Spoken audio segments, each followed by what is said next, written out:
भाद्रपद महीने की शुक्ल पक्ष भादव सुदी देवी पाक की अष्टमी राधा अष्टमी से लेकर आरंभ होता है। इस दिन प्रातः काल उठ करके 16 बार हाथ पांव और मुंह धोकर 16 धागों से युक्त एक डोरी कलावा लेकर उसमें 16 गांठ लगावें और चमेली के पुष्प, कपूर, धूप आदि सुगंधित पदार्थों से प्रत्येक गांठ की पूजा करें और ओम महालक्ष्मी नमः इस मंत्र से 16 जब कथा तुमने समझ अब मंत्रित कर श्री लक्ष्मी जी से प्रार्थना करें, हे माँ लक्ष्मी, आप हमें धन धान्य पृथ्वी धर्म कीर्त आयु यश और शोभा तथा हाथी घोड़े पुत्र दो।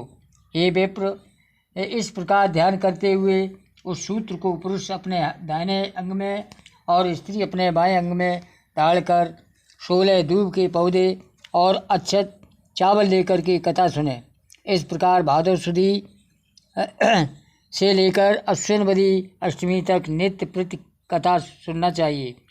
पश्चात अष्टमी के दिन रात्रि के समय जितेंद्रिय इंद्रियों को जीतने वाला व्रत कर्ता को स्नान कर श्वेत वस्त्र यानी सफ़ेद वस्त्र धारण करके पूजा गृह में जाना चाहिए और पूर्व की ओर मुख करके पवित्र आसन पर बैठकर सफ़ेद मोतियों से युक्त अष्टदल का कमल बनावे।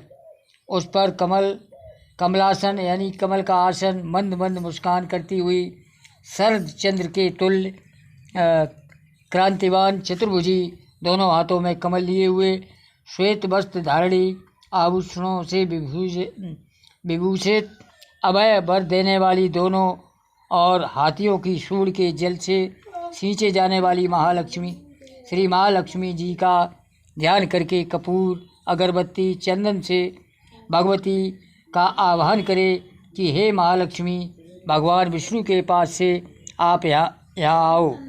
आपके लिए ही मैंने षोडशोपचार पूजन सामग्री एकत्रित की है। हे विप्र, इस प्रकार 16 दिन समाप्त होने पर व्रतकर्ता को श्रद्धा अनुसार उद्यापन करना चाहिए। उद्यापन विधि इस प्रकार है, स्वर्ण के पत्र से गऊ के सींग मड़वाकर तथा सोना एवं अन्य वस्त्रादि किसी वेद पाठी ब्राह्मण को दान में दे। यदि इतना न हो सके तो यथाशक्ति द्रव्य दे दे अथवा 16 ब्राह्मण को जिमकार यानी भोजन कराकर वस्त्र आदि की दक्षिणा दे देवे। हे विप्रपुत्र, हमने तुमको सर्वोत्तम व्रत बतला दिया है जिसके करने से मात्र से इच्छित फल प्राप्त होता है। इस प्रकार इस व्रत को तुम करो, अपने राजा से कराओ तथा और जो श्रद्धा से करना चाहें उससे भी कराओ।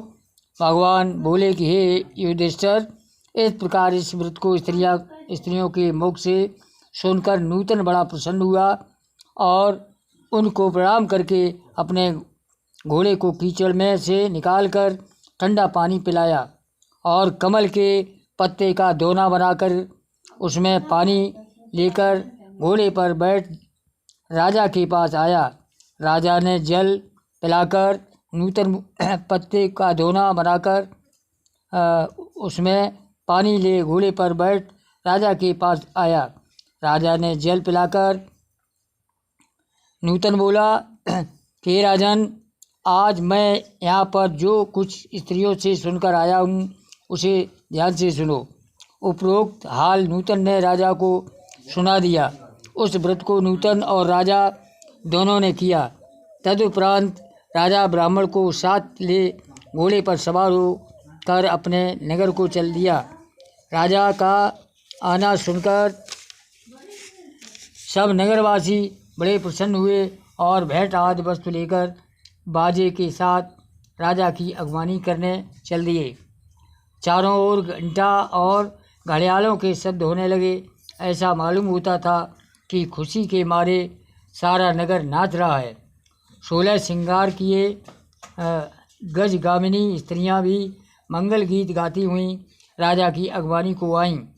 नगरवासियों द्वारा सत्कार किया गया, सम्मान किया गया। राजा बोला, राजा ब्राह्मण कुमार नूतन के साथ घोड़े पर से उतरकर अपने महल में रानी चोल देवी के पास गया। रानी चोल देवी राजा के हाथ में सूत्र बंधा देखकर क्रोधित हुई, परंतु क्रोध को छुपाकर विचार करने लगी कि राजा शिकार के बहाने किसी अन्य स्त्री से प्रेम मिलाप करने लगा है। इसी कारण इसकी बाह में उस स्त्री ने अपने सौभाग्य के लिए यह डोरा बांध दिया है और साथ ही मुझे देखने के लिए इस ब्राह्मण को भेजा है। अतः क्रोधित हो उसने डोरे को राजा की बाह में से तोड़कर फेंक दिया। राजा उसकी करतूत न समझ सका, क्योंकि वह सेवकों तथा मंत्रियों को जंगल का सारा हाल बता रहा था। उसी समय राजा की दूसरी रानी चिल देवी की एक दासी राजा को देखने वहाँ आई। उसने भूमि पर पड़े और उस डोरे को उठा लिया और उस ब्राह्मण से डोरे के बारे में सारा विवरण पूछा। दासी ने सारा विधान जानकर अपनी स्वामिन चिल देवी के से जाकर कहा और वह राजा का सूत्र भी दे दिया। रानी ने उसी समय नूतन को बुलावा भेजा और उसके बतलाए गए व्रत को विधान से करने लगी।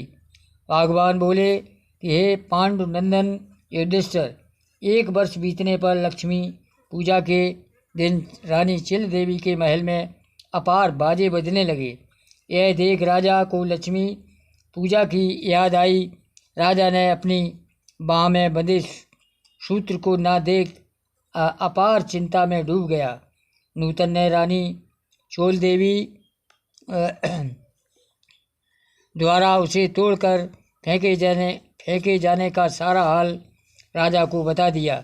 यह सुनकर राजा क्रोधित होकर के रानी चोल देवी से बोला, अरे दुर्बुद्धे, अब मैं तेरे महल में लक्ष्मी पूजन न करके रानी चिल देवी के महल में लक्ष्मी पूजन करूँगा। यह कह राजा चिल देवी के महल को चला गया। इसी बीच लक्ष्मी जी बुढ़िया का रूप बनाकर परीक्षा लेने के लिए रानी चोल देवी के घर आई गई। रानी चोल देवी उसका निरादर करते हुए बोली, अरे दुष्टे, तू कौन है? मेरे घर कैसे आई? चल भाग यहाँ से।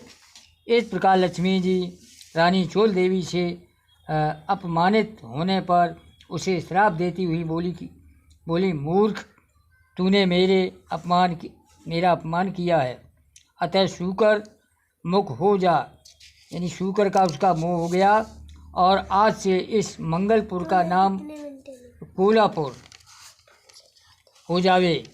फिर वृद्धा रूप लक्ष्मी जी वहाँ से चल कर के परीक्षा लेने के लिए चिल देवी के महल में गईं। होकर के बोली, हे चिल देवी, मैं तुमसे बड़ी प्रसन्न हूँ, मन चाहा जो मन में हो वरदान मांग लो।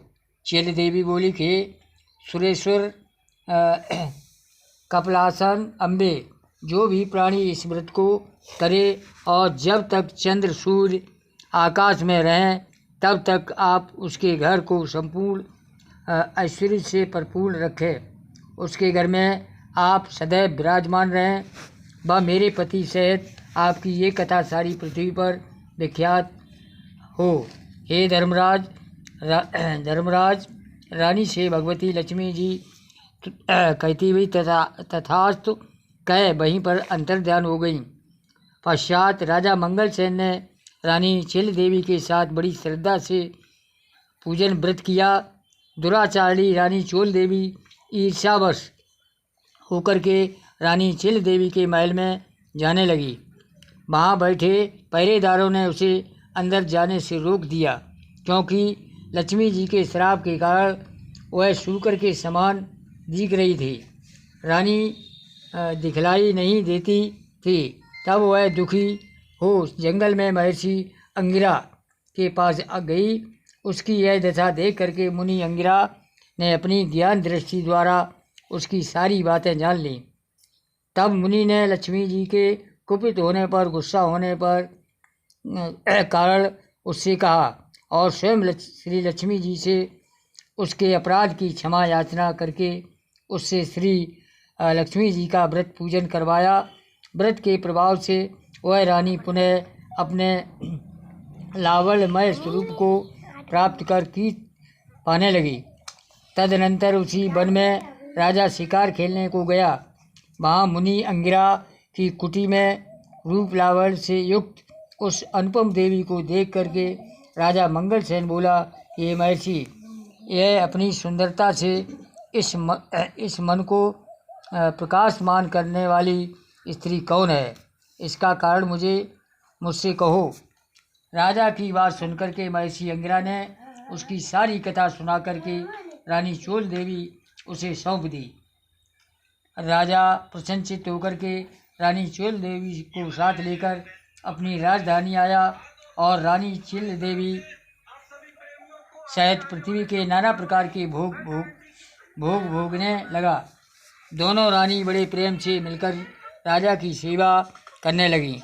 राजा मंगल पृथ्वी के समस्त सुख भोग करके अंत में स्वर्ग को गया और मंगल नक्षत्र नाम से विख्यात हुआ। तो देवर्षि नारद जी बोले कि हे इंद्र, समस्त व्रतों में श्रेष्ठ श्री महालक्ष्मी जी का व्रत मैंने तुमसे कहा। जो व्यक्ति इस प्रकार व्रत को करेगा वह धर्म अर्थ काम मोक्ष चारों पदार्थों का भागी होगा।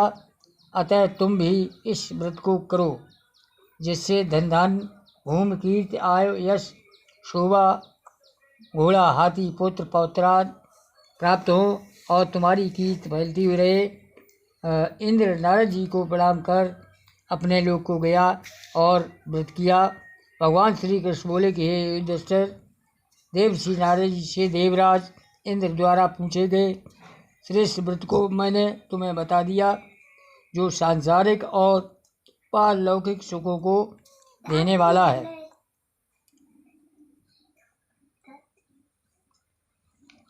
एक कथा तुझे हो गई, दूसरी कथा और इसमें है भाई। कथा ये भी है। यह व्रत भाद्रपद के शुक्ल पक्ष की अष्टमी